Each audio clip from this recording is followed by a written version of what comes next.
शोभा देवी 58 वर्ष की थीं। उम्र ने बालों में चांदी की धारें बिखेर दी थीं, पर मन आज भी पुराने विचारों से रंगा था। गांव से शहर में आकर उन्होंने अपने बेटे विवेक को पढ़ा लिखाकर एक बड़ी कंपनी में नौकरी दिलाई।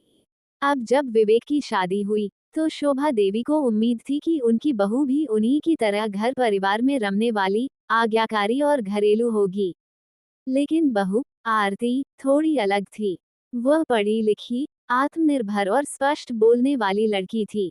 शादी के कुछ ही दिनों में शोभा देवी को लगने लगा कि आरती उन्हें पूरी तरह से स्वीकार नहीं कर पा रही है।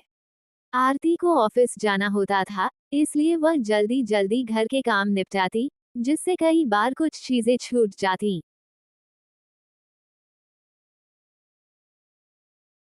हमारे जमाने में तो बहुएं सूरज निकलने से पहले उठ जाती थी। ये तो चाय भी खुद नहीं बनाती। आरती चुप रह जाती। वह जानती थी कि बात बढ़ाने से कोई फायदा नहीं, पर अंदर ही अंदर वह भी घुटती थी। दिन बीतते गए, रिश्ते औपचारिक होते गए। एक ही घर में रहते हुए भी दोनों में संवाद कम होता गया। विवेक ऑफिस से आता तो दोनों महिलाएं शिकायतों का पुलिंदा खोल देती। विवेक के लिए ये स्थिति असहनीय हो गई। एक दिन विवेक ने थका कर कहा, माँ आरती, मैं आप दोनों से बहुत प्यार करता हूँ। लेकिन मैं चाहता हूँ कि आप दोनों एक दूसरे को समझने की कोशिश करें, न कि हर बात पर टोकें या चुप रहें। उस रात आरती चुपचाप अपनी डायरी में लिख रही थी। तभी शोभा देवी आकर बैठ गईं। उन्होंने धीमे स्वर में कहा, बेटी, आज विवेक की बातें सुनकर सोच रही थी, शायद मैं भी कहीं ना कहीं गलत थी। तुझे कभी माँ की तरह अपनाने की कोशिश ही नहीं की, बस बहू समझकर उम्मीदें बांध ली। आरती की आंखें नम हो गईं।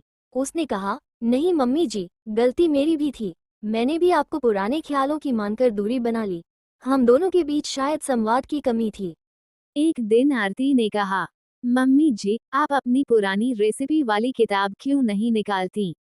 हम मिलकर कुछ नया बनाते हैं। शोभा देवी मुस्कुराईं। उन्होंने बरसों पुरानी किताब निकाली, जिस पर हल्दी और मसालों के निशान थे।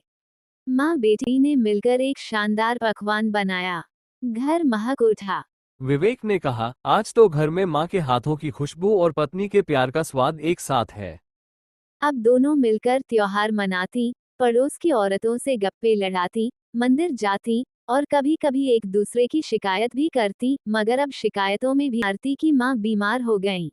आरती घबरा गई। उसने तुरंत गांव जाने की योजना बनाई। शोभा देवी ने कहा, बेटी, चिंता मत कर, माँ एक ही होती है। तू जा, मैं घर संभाल लूंगी। आरती की आंखों से आंसू निकल पड़े। उसने शोभा देवी के पांव छुए। आप भी तो माँ ही हैं मेरी, मम्मी जी। रिश्तों में नरमी तब आती है जब दिल से रिश्ते निभाए जाएं, सिर्फ रस्मों से नहीं। आरती गांव से लौटी तो अपने साथ अपनी मां को भी कुछ दिन के लिए लाई। शोभा देवी ने उनका ऐसा स्वागत किया कि पड़ोस में मिसाल बन गई। अब घर में एक नई रौनक थी, दो माँओं का आशीर्वाद और एक बहू का समर्पण। शोभा देवी ने एक दिन अपनी सहेली से कहा, पहले मैं सोचती थी कि बहू बहू होती है, बेटी नहीं बन सकती, पर अब समझ आया कि दिल से अपनाओ तो बहू बेटी बन ही जाती है।